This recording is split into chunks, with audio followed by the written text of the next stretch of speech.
Hoy en ¿Qué es la que hay? Hablamos de la autorización de la Junta de las APP para la privatización del sistema eléctrico. Aumentan los donativos desde Puerto Rico para políticos en Estados Unidos. ¿De qué se trata? De eso lo converso con Jorge Dávila. También ayer domingo Victoria Ciudadana celebró una asamblea. ¿Qué pasó allí? Ya les contaré. Y Gobierno federal se une para terminar con las cláusulas de no competencia en los negocios privados. Qué buena movida. ¿Por qué es buena? Les explico y como siempre resumen de lo que ha ocurrido en la guerra de Ucrania, pelota, Miss Universe y mucho más en ¿Qué es la que hay? Que comienza ahora. El análisis más potente y completo comienza ahora. Luis Herrero llega prendiendo fuego a los políticos y figuras que se atreven a dañar el país. Radio Isla 1320 presenta ¿Qué es la que hay? Con Luis Herrero.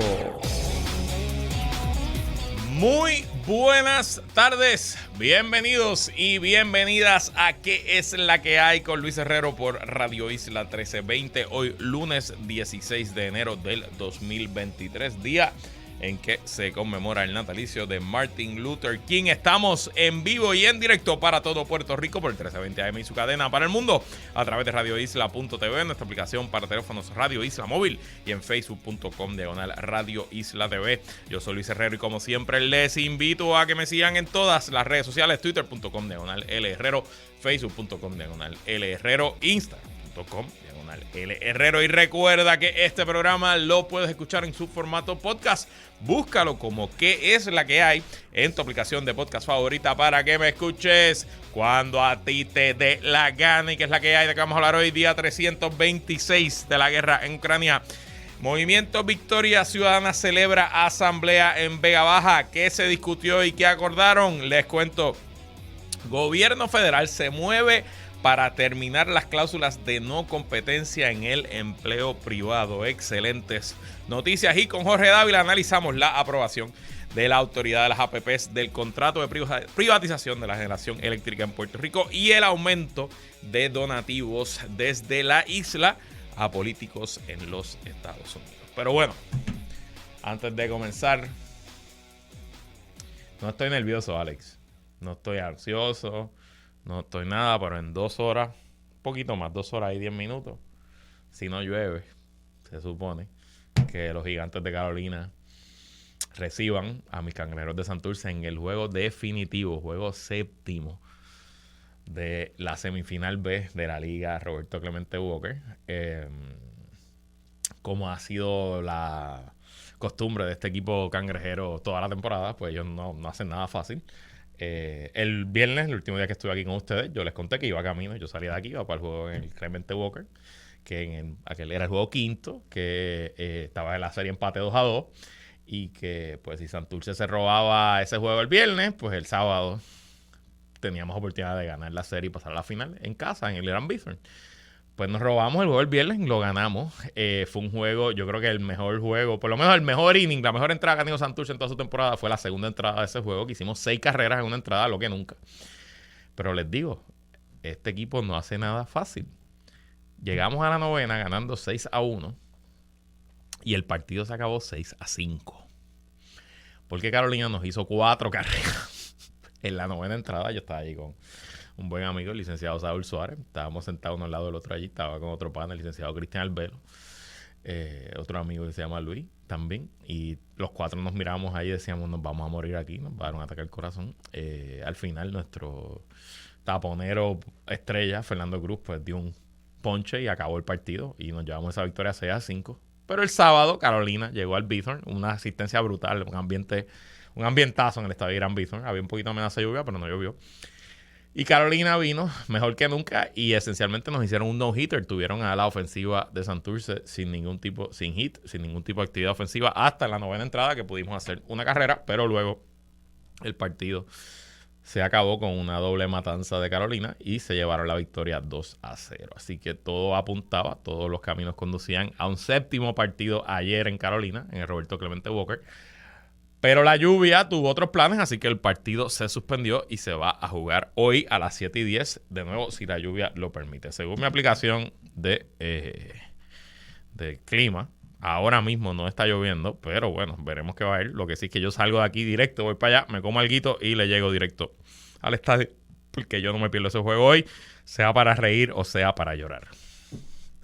Y una que lloró en el weekend y que le dije que no le iba a molestar porque mi equipo también se puede eliminar, pero antes de entrar al aire hablé con Inés y le di el pésame porque los defensores campeones criollos de Caguas pues no defendieron el título y fueron eliminados oficialmente el sábado por unos rejuvenecidos indios de Mayagüez que dejaron a los campeones defensores en el terreno, ganaron el partido con un jonrón en la 9ª entrada, así de dramático fue el asunto. La asistencia el sábado en Mayagüez, dijo el propio gerente general del equipo, es la mejor que ha tenido el equipo en más de 5 años.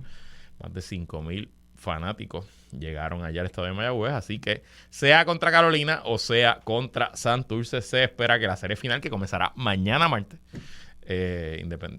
contra Carolina, contra Santurce, se espera una gran serie, un gran apoyo a las fanaticadas y como les llevo diciendo toda la temporada, apoyen nuestro béisbol profesional. Se pasa muy bien, es tremendo espectáculo. Y si no lo van a hacer ahora, bueno, pues ahora es cuando mejor se puso. Y hablando de deportes, otro de nuestros deportes nacionales, admítalo, es un deporte, aunque a usted no le gusta. Nuestra reina Miss Universe Puerto Rico, Ashley-Ann Cariño, obtuvo una honrosa, bueno, no sé si quinto lugar porque no le dan el número, pero llegó hasta las últimas 5 participantes, siendo pues una participación muy destacada y muy bien recibida por la crítica local e internacional. Ashley-Ann es una mujer muy preparada, con una carrera muy exitosa de camino, sin duda, y esto pues será parte de ese proceso. Hoy no vamos a tener a Sonia Valentín. Como ustedes saben, Sonia es parte de la producción de Miss Universe Puerto Rico, ya como ejecutiva en Guapa Televisión, y se quedó unos días de vacaciones, así que nos vamos a contar con ella para su reacción, ¿verdad? Y que nos dé un poquito del background de lo que pasó allá tras bastidores. El lunes que viene, si no se me olvida, le traeré el tema. Pero felicidades a Ashley-Ann, a Isel Cifredo, a todos los tenedores de la franquicia de Miss Universe, a Guapa Televisión y ojalá, bueno, pues que el año que viene podamos traer esa corona para Puerto Rico. Y quedándonos en temas universales, esta es una historia que yo no tenía en mi bingo para el 2023. Leo del periódico El País. Arrestan al líder de la mafia italiana. La leyenda sobre los grandes capos huidos de la Cosa Nostra señala que el día que los encuentren será cerca de su casa. El poder lo otorga el territorio y no conviene alejarse demasiado de él. Matteo Messina Denaro, el capo mafioso más buscado de Italia, el último gran líder de la Cosa Nostra, lo ha confirmado este lunes. El mafioso de 60 años llevaba 30 fugados de la justicia y era considerado el último eslabón de la vieja organización que puso en jaque a todo el país en los años 80 y que cometió los atentados más sanguinarios. Ha sido arrestado a las 9:18 de la mañana en una clínica privada de Palermo especializada en oncología, donde se trataba desde hace un año. Era la persona más buscada de Italia, pero durante 30 años siguió viviendo cerca de su casa en Castelvetrano, en la región de Trapani de Sicilia. Su arresto cierra definitivamente una etapa negra de Italia en la que la Cosa Nostra puso contra las cuerdas al Estado. Así que interesante para los aficionados de las historias de mafia. 30 años viviendo en su mismo pueblo, cerca de su casa, y nunca lo agarraron. El poder, así es que se hace sentir. Y bueno, ¿qué pasó en el fin de semana en la guerra de Ucrania? El sábado, cuando se celebraba el año nuevo de la religión ortodoxa, Rusia reanudó ataques con misiles a distintos blancos en toda Ucrania, aunque envió menos misiles de lo que en otros ataques, se envió menos de 50 desde aviones y barcos en el Mar Negro. Tuvo quizás, no sé si el más grande, pero uno de los ataques más grandes contra civiles. Uno de los misiles cayó en un edificio residencial de apartamentos en la ciudad de Dnipro, en las orillas del río con ese mismo nombre. Y hasta la fecha ya son 40 las personas fallecidas en ese ataque con misiles a ese edificio residencial. Mientras tanto, como saben, esta semana se llevará a cabo la 5ª reunión Ramstein, si no me equivoco, que es una reunión que organizan los ministros y secretarios de defensa de 40 y pico de países que se han aliado con Ucrania.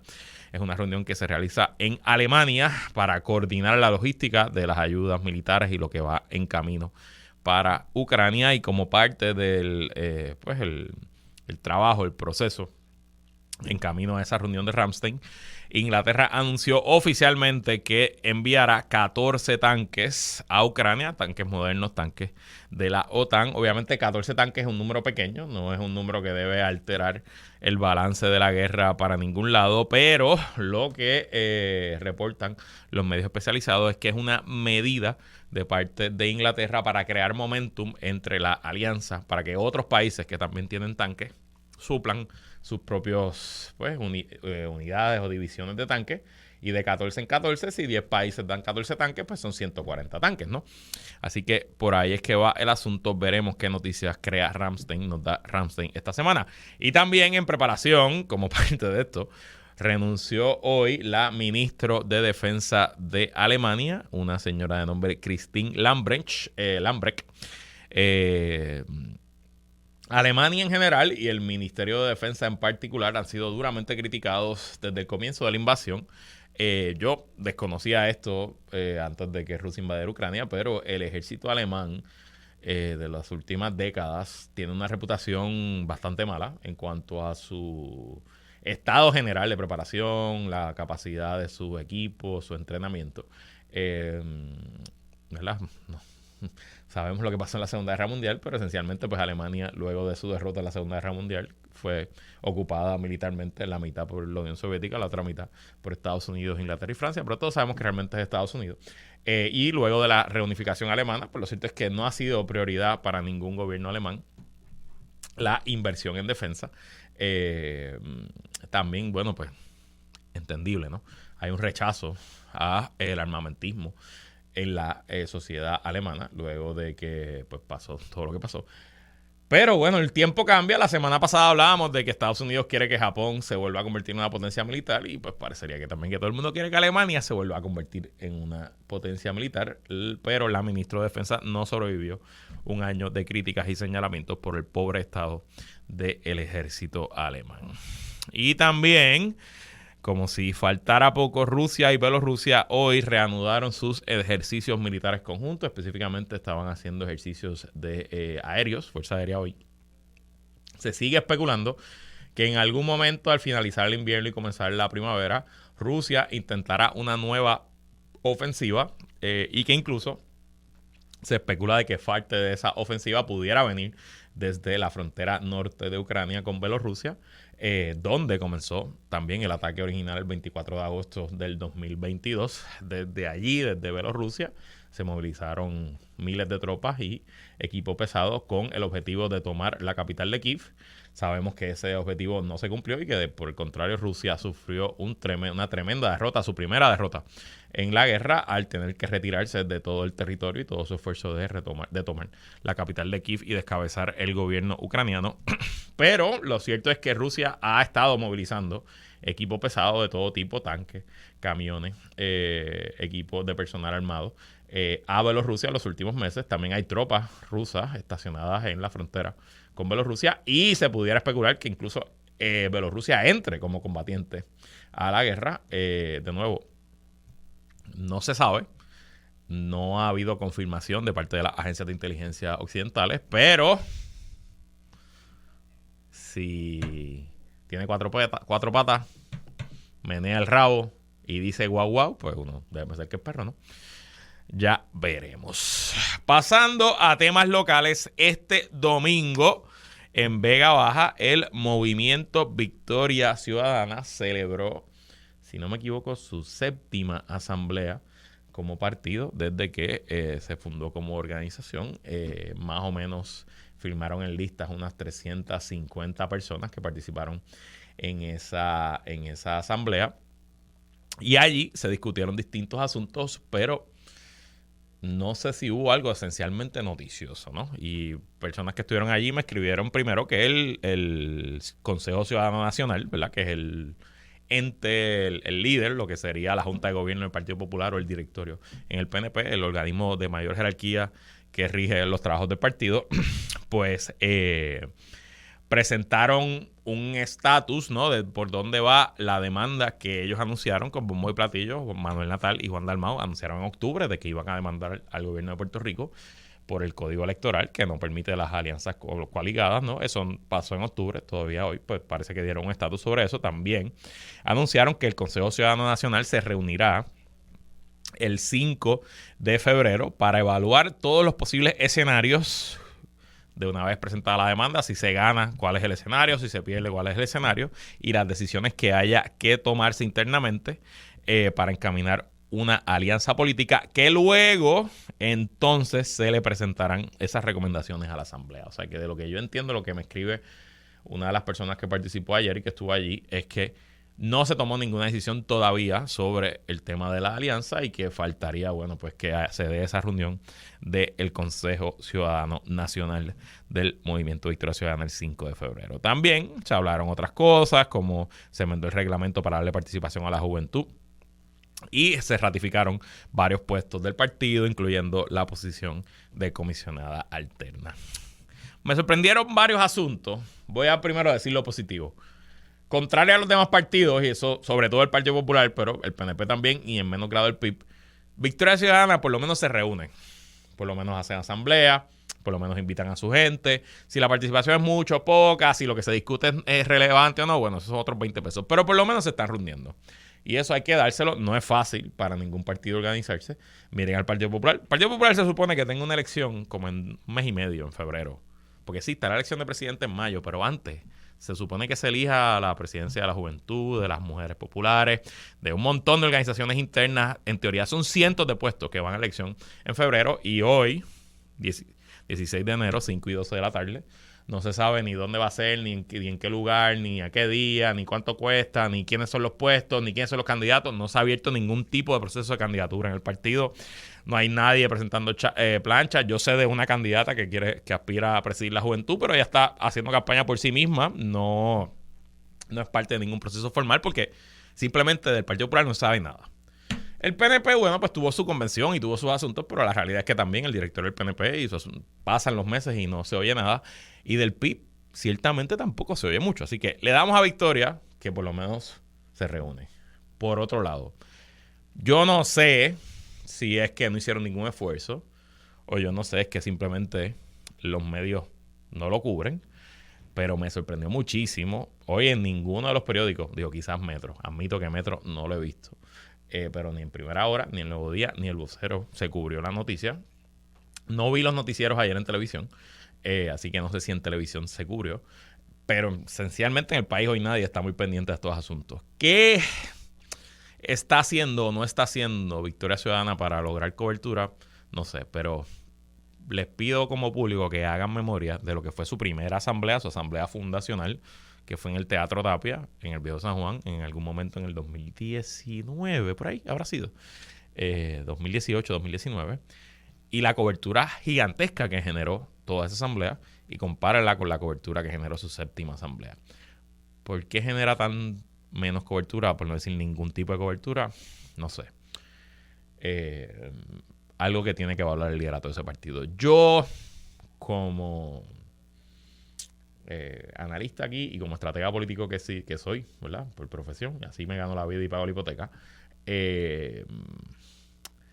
diría que un poco el partido se está enfocando en asuntos procesales que son importantes. No es para minimizar la importancia de saber quiénes son tu liderato, qué compone, qué concilio, qué cosas.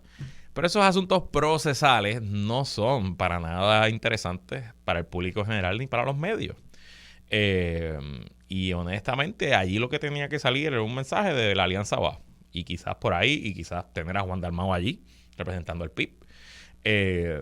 Y dar algún tipo de momento mediático que hubiera obligado a la cobertura. Porque mientras tanto, pues se quedan hablando entre ellos, ¿no? Y llenaron el teatro, son 300, pero 350 personas tampoco es... No son más personas que las que fueron al Tapia hace 4 años, ¿verdad? Ese es el asunto, ¿no? al final del día uno como movimiento quiere crecer, quiere tener momentum, quiere tener organización cada vez más grande y más regada por toda la isla, ¿no? Y por lo menos desde afuera no parece que eso esté pasando. Qué bueno que se reúnen, pero ¿reunirse para qué? Esa a veces es la pregunta del Movimiento Victoria Ciudadana y honestamente de los demás partidos y movimientos políticos. Y ya, antes de irnos a la pausa, esto es un tema que no discutí la semana pasada por falta de tiempo, pero me alegré hoy cuando leí una columna del analista, profesor de Derecho y colega también analista de radio, Carlos Díaz Olivo, en el periódico El Nuevo Día, sobre un borrador de regulación que publicó la semana pasada el Federal Trade Commission, el FTC, que regula esencialmente los mercados en Estados Unidos y las transacciones entre corporaciones.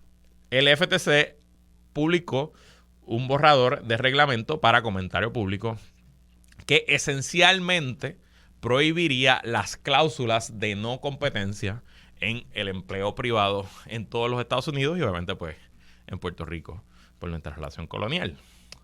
¿Y qué son las cláusulas de no competencia? Quizás usted es un ejecutivo de alguna compañía o una ejecutiva de alguna compañía y firma un contrato donde usted le dice a su empleador que de renunciar usted no va a irse a trabajar a la competencia por X cantidad de tiempo delimitado, ¿verdad? Nunca una cláusula de no competencia permanente, pues muy probablemente sea rechazada por un tribunal y fuera ilegal, pero es típico que si usted trabaja en la industria de seguros o en la industria de comunicaciones o en la industria, bueno, escoja la que usted quiera, en su contrato de empleo se diga que de renunciar no puede trabajar para ningún competidor en el mismo lugar, ¿verdad? O sea, quizás se puede mudar a China y trabajar por competidor, pero en Puerto Rico no puede trabajar por competidor. Y yo que llevo en el mundo laboral 20 años, pues presumo, ¿verdad? Para mí es bastante típico, normal, ver ese tipo de cláusulas y operar bajo el supuesto de que siempre ha sido así. Pero no es la realidad. Lo cierto es que, aunque se puede ameritar en ciertos casos las cláusulas de no competencia, por ejemplo, y la regulación propuesta del FTC conserva este tipo de no competencia, si usted tiene una empresa y la compra a otra empresa más grande, usted logra vender su negocio, pues tiene sentido que el comprador le pida a usted o le ponga como condición, oye, te estoy pagando un fracatán de billetes, te estoy comprando el negocio, pues no te me vayas el día después de que yo te pague el fracatán de billetes a montarme la competencia al lado, a montar una nueva empresa con todo el conocimiento que tú sabes, todas las conexiones que tiene la industria, para que compitas contra mí. Y eso lo mantendría el FTC. Pero de ahí en adelante, básicamente quitaría todo. Y claro, como el capitalismo siempre gana, yo no tenía conocimiento de esto, pero leyendo varias historias sobre el asunto y un podcast que se llama del profesor Scott Galloway, que es uno de mis podcasts favoritos, lo escucho todos los días, es que en Estados Unidos, y yo presumo que en Puerto Rico también, se ha popularizado estas cláusulas de no competencia para empleos de salario mínimo o empleos muy poco remunerados. Entonces los empleadores te ponen cláusulas como que, bueno, te voy a enseñar a usar la friadora, la freidora de papas fritas y de pollo, porque nosotros somos una cadena global de papas fritas y pollo y tenemos una tecnología propietaria de cómo freír papas fritas y pollo, y como te vamos a entrenar en eso, pues tú no te puedes ir a la competencia, renunciarme aquí y a trabajar a la otra competencia que vende también papas fritas y pollo. Y eso francamente no tiene ningún tipo de sentido, porque rayo un empleado de salario mínimo no puede cambiarse de un trabajo a otro, sobre todo si el otro trabajo le ofrece mejores condiciones. Al final del día es una restricción sobre el capitalismo, ¿no? Y no podemos olvidar que el capitalismo no es solo las ganancias que tienen las empresas. El capitalismo también incluye la labor, lo que ganan los empleados. Eso es parte, ¿no? Y el principio del capitalismo es que yo te entrego mi tiempo a cambio de remuneración económica que está generándole riqueza a la empresa, ¿no? Y uno de los factores o el factor principal de producción es eso, el costo de la mano de obra. Y si la mano de obra puede ser restringida y puede tener menos opciones de moverse, pues sí, eso es bueno para el dueño de la empresa, pero es malísimo para el capitalismo. De hecho, la FTC estima en su borrador que las cláusulas de no competencia le cuestan a la economía de Estados Unidos más o menos $300 millones al año, porque los empleados y empleadas no se pueden mover a buscar mejores salarios porque están amarrados a este asunto. Y si hay una evidencia de que las cláusulas de competencia no ayudan en la actividad económica, es el estado de California. California, estado donde se desarrolló y donde es la meca, la capital global de la industria tecnológica desde los años 60, donde está Intel, Apple, Google, Meta. Microsoft está en Seattle, pero esencialmente. Y vaya usted a contar, siga contando compañías. En California no se permiten las cláusulas de no competencia. Una ley del estado de California prohíbe que las empresas le impongan cláusulas de no competencia. Y miren cuánta innovación, inversión y empleos ha creado la industria tecnológica en California sin estas cláusulas. Así que qué bueno. Más poder para el empleo, más poder para el empleado. Y los patronos, pues que se pongan pálidos y suelten más. Porque si un empleado se quiere ir, quizás usted debe preguntar, ¿por qué ese empleado se quiere ir? ¿Qué estoy haciendo yo o qué no estoy haciendo yo para retener a mis mejores empleados o empleadas? Así que esas son buenas noticias. Veremos cómo termina la regulación del FTC. Nosotros nos vamos a una pausa y regresamos con más en ¿Qué es la que hay? ¿Qué es la que hay? Descarga política. Descarga política con Jorge Dávila. Así mismo es, como todos los lunes analizamos la politiquería nuestra de cada día junto al analista de Radio Isla y colaborador en este espacio, ingeniero Jorge Dávila. ¿Qué es la que hay, Jorge? Saludos, aquí celebrando el día de Martin Luther King. Así mismo es, Martin Luther King, pero aquí estamos en vivo y en directo porque alguien tiene que trabajar. Bueno, Jorge, durante el fin de semana largo, la Junta de Directores de la Autoridad para las Alianzas Público-Privadas aprobó, incluyendo con el voto de los dos representantes del interés público nombrados por la Cámara y el Senado, el contrato de privatización de la generación de electricidad en el país. Con esta aprobación solo resta que la Junta de la Autoridad de Energía Eléctrica haga lo propio y luego que el gobernador estampe su firma sobre el contrato cumpliendo con el procedimiento establecido en la ley de las APPs. Jorge, fin de una era en Puerto Rico. Bueno, pensaría yo que el comienzo, ¿verdad?, de una era, ¿verdad? No creo que sea sorpresa para nadie, ¿verdad? Me parece que es un tema que se ha venido hablando ya hace unos años, que no solamente iba a ser la privatización de la distribución, sino que también en algún momento se iba a privatizar la generación. Obviamente parece que aquí ha habido más consenso en la aprobación de la compañía y asumo yo, ¿verdad?, que de la contratación, porque entiendo que todo el mundo votó a favor, incluyendo los representantes del pueblo. Y los representantes del Senado y Cámara, ¿no?, para todos los efectos. Así que me parece que hay consenso. Esperemos que la transición sea más ordenada que lo que fue con Luma. Yo, o sea, no entrego las llaves hasta estar seguro que tienen la capacidad para manejar. Pues me parece que ese fue parte del problema con Luma, ¿no? Que no estaban preparados, no tenían el personal, no tenían posiblemente el conocimiento, el detalle que necesitaban, aun cuando llevaban ya un año haciendo un due diligence. Pero en términos de que haya ocurrido, pues no me sorprende porque me parece que era ¿verdad?, lo que se venía anunciando y yo en principio ¿verdad?, creo que debe mejorar el sistema. Ahora, todavía sigue habiendo la necesidad de que haya una coordinación muy efectiva, independientemente de quién es el que esté a cargo de uno y lo otro. Tiene que haber una coordinación muy efectiva, porque al final del día al pueblo no le interesa si el problema es de generación o es de distribución. Lo que le interesa es tener un sistema eléctrico adecuado. Así que esa coordinación efectiva, llámese Autoridad de Energía Eléctrica o llámese una compañía privada, tiene que existir. De varios asuntos. Primero, me llama la atención de lo que la prensa reporta. Obviamente todavía no se saben los detalles del contrato, porque este contrato se negocia en confidencialidad, porque así lo establece esta ley. Así han sido todos los contratos de las APP. Yo puedo ver por qué es así. A veces siento que no debería ser así, pero bueno, eso es lo que dice la ley. Pero lo que se ha reportado es que no es un contrato a 30 años, un contrato a 10 años, lo cual me llama muchísimo la atención de ese término más corto. quizás tiene sentido porque estamos hablando de plantas que en teoría dentro de 10 años muchas de ellas no deberían estar operando, porque son plantas que contaminan, plantas que son muy caras y que en teoría por ahí vienen 12 mil millones de dólares para rehacer nuestro sistema eléctrico. Y cuando se habla de rehacer, gran parte se está hablando de la generación eléctrica.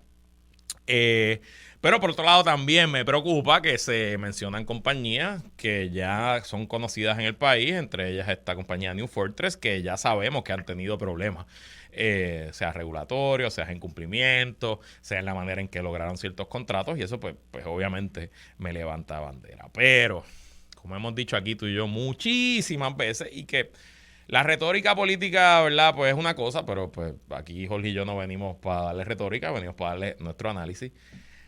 La presión del gobierno federal sobre el gobierno de Puerto Rico para que se privatice el sistema eléctrico, sobre todo la generación, es inmensa. No es casualidad que esos 12 mil millones de dólares de fondos federales para hacer nuestro sistema eléctrico no se han desembolsado, porque el gobierno federal no se los va a desembolsar en energía eléctrica. Y segundo, a pesar de la retórica y el debate, tenemos que ser honestos y recordar que aquí nadie quería autoridad de energía eléctrica.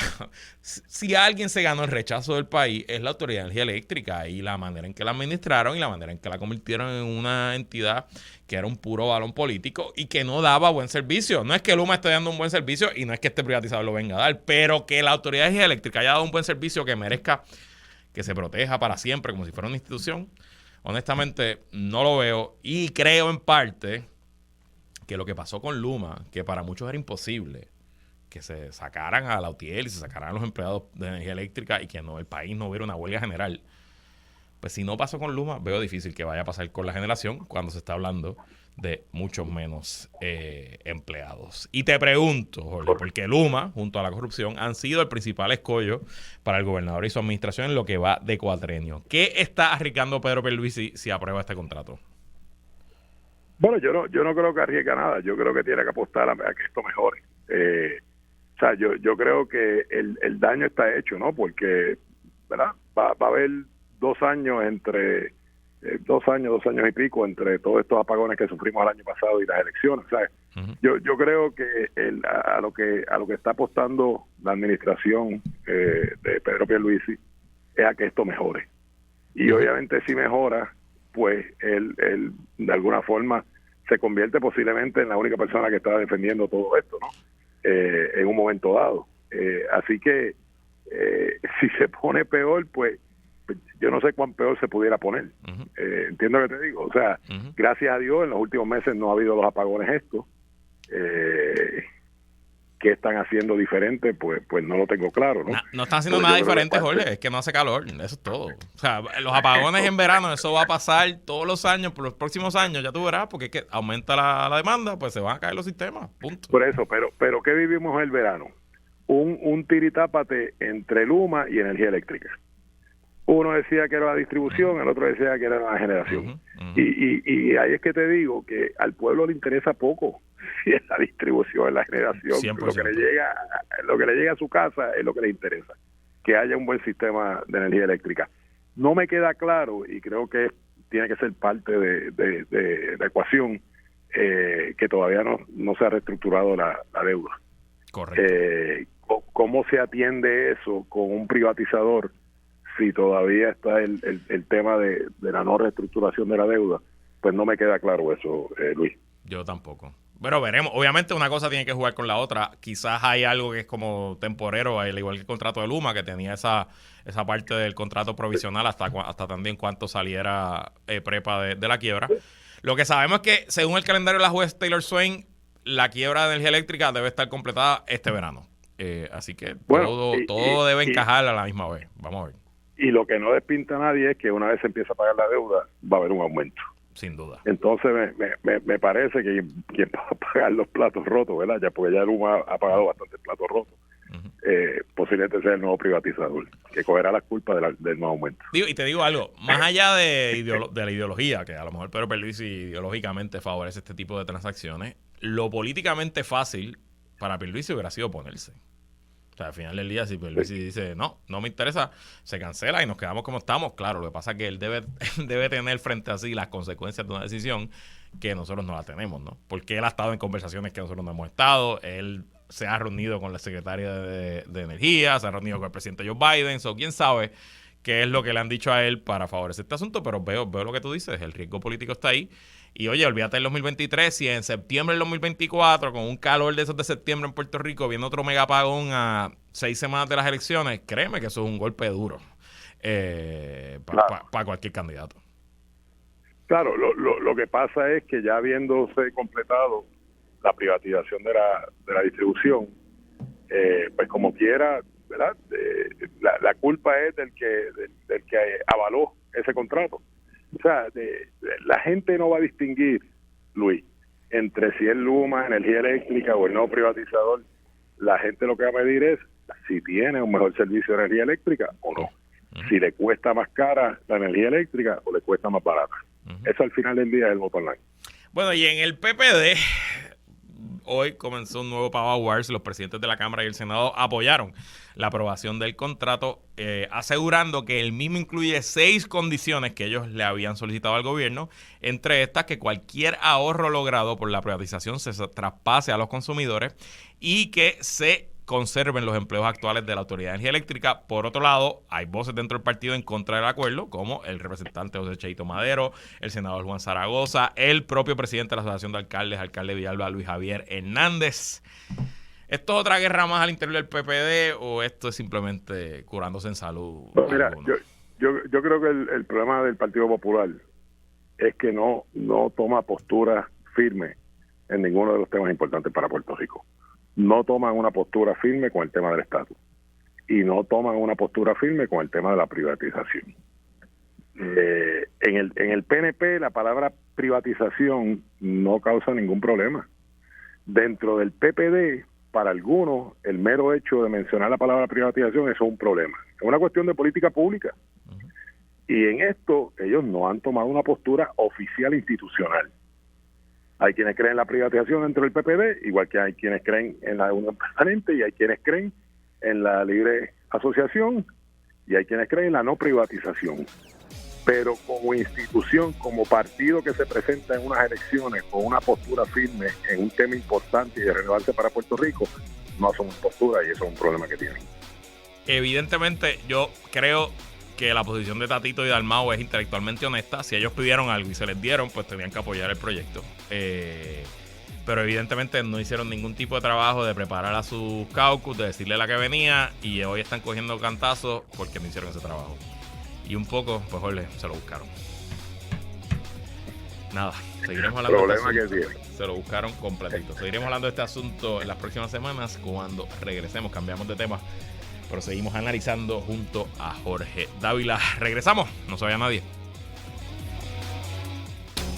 Regresamos y seguimos conversando en este último segmento de qué es la que hay con Jorge Dávila. Bueno, Jorge, una de las maneras en que se demuestra el poder y la organización política en Estados Unidos es a través de los donativos políticos. Usualmente, más del 90% de las veces el candidato o candidata que más dinero levanta gana una elección, lo que ha convertido a la gran mayoría de los políticos norteamericanos en recaudadores de fondos profesionales y a tiempo completo.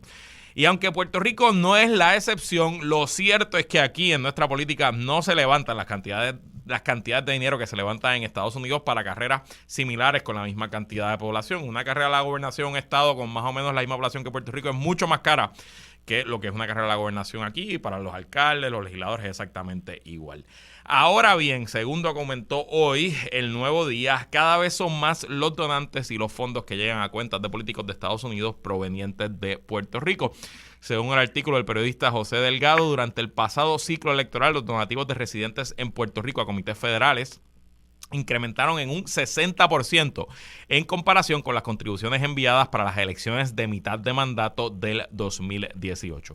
Los datos de la Comisión Federal de Elecciones examinados por El Nuevo Día indican que en el periodo electoral 2021 y 2022, que terminó en diciembre, los residentes de Puerto Rico otorgaron a comités políticos federales sobre $4.22 millones, 1.6 millones por encima de los donativos hechos entre 2017 y 2018.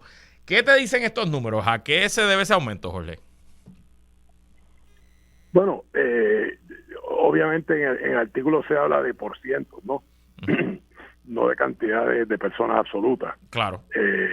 Yo creo que las personas que aportan a estos PACs, ¿verdad? Ya sea de candidatos congresionales o candidatos a la presidencia o partidos políticos, no deben ser muchos. Así que, qué sé yo, si son 100, por decir un número, y hoy hay 20 más, pues aumentó un 20%. ¿Entiendes lo que te digo? O sea, es muy fácil aumentar porcentualmente porque no son muchas las personas que hacen este tipo de aportación. Y obviamente, y tengo que, ¿verdad?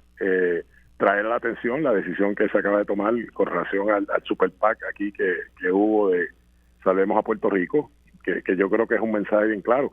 Si mañana yo fuera a correr una campaña, yo le digo al candidato, no levantes un peso a través de tu comité. Vamos. Levántalo a través de PAC. Todo el PAC. Sí. O sea, yo creo que, o sea, la modalidad, y esto es una ley federal, o sea, y los PACs y los super PACs son legales, son totalmente legales. Correcto. Pero básicamente, si tú ves la determinación, no hay forma de probar la coordinación, a menos que haya un documento firmado entre ambas partes. Yo dije que esto es casi como probar un adulterio. Uh-huh. O sea, tienes que cogerlo en el acto. Sí, se sabe que hay coordinación, pero no la puedo probar con evidencia. Uh-huh. Y no es que esté en desacuerdo con la determinación de Walter Vela, quien respeto muchísimo. Uh-huh. Creo que fue la determinación correcta a base de las herramientas que le da la ley. Claro. Pero si tú ves y lees de hecho las notas del cárcel son más relevantes que el contenido propio de la determinación. Básicamente es como que es bastante obvio que hubo una coordinación, pero no hay forma de probarla. Claro. Lo cual yo creo que va a ser más propenso el que se creen estos super PACs para respaldar campañas. Y es lo que ocurre en los Estados Unidos. En los Estados Unidos los partidos ya no recogen dinero, ni los candidatos, lo recogen super PACs. De hecho, leí una columna en el New York Times hoy de Ezra Klein que hablaba un poco de los problemas cuáles del Partido Republicano, y que uno de los problemas que él identifica es que esencialmente el Partido Republicano ha delegado toda la responsabilidad de levantar dinero y hacer campaña a los super PACs y a otros grupos de interés, y que las entidades oficiales, los fondos del partido y los fondos de las campañas, pues languidecen contra los demócratas, y que en esta elección fue bastante obvio que las campañas senatoriales, por ejemplo, demócratas, tenían mucho más dinero que las campañas republicanas, porque todos los donantes, toda la energía de los donantes se fueron para los super PACs. Y no es lo mismo, porque el super PAC no está necesariamente en tierra, el super PAC no necesariamente conoce el ecosistema mediático de un estado versus otro, etcétera, y no necesariamente es bueno.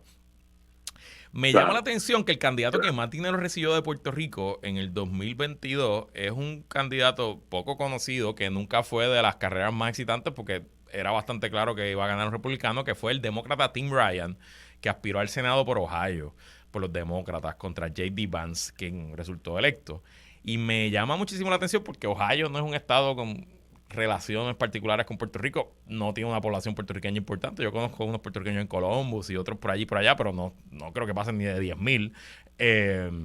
Y yo creo que eso es una conexión de farmacéutica. A mí me parece que Ohio sí, específicamente la zona de Cincinnati, tiene un componente fuerte de farmacéuticas, y por eso es que se ven $127,817 que se le donaron desde Puerto Rico a Tim Ryan. Claro.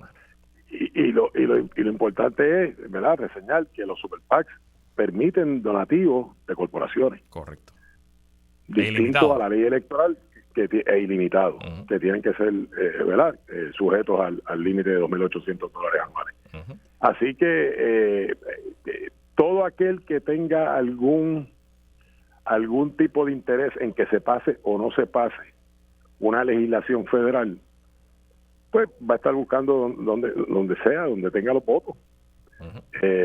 Y en ese sentido, pues obviamente el mecanismo del Super PAC se le hace fácil, porque si fuera unos donativos individuales, pues le sería muy difícil a una compañía, ¿verdad?, lograr juntar la gran cantidad de dinero que aportan. Así que, vuelvo y te digo, como empecé el análisis, no me sorprende la cantidad porcentual que aumenta, sobre todo con lo de la ley 2022, porque con 20 más que aportaron de los que aportaban anteriormente, se sube un 15 o un 20% fácilmente, porque no son muchos.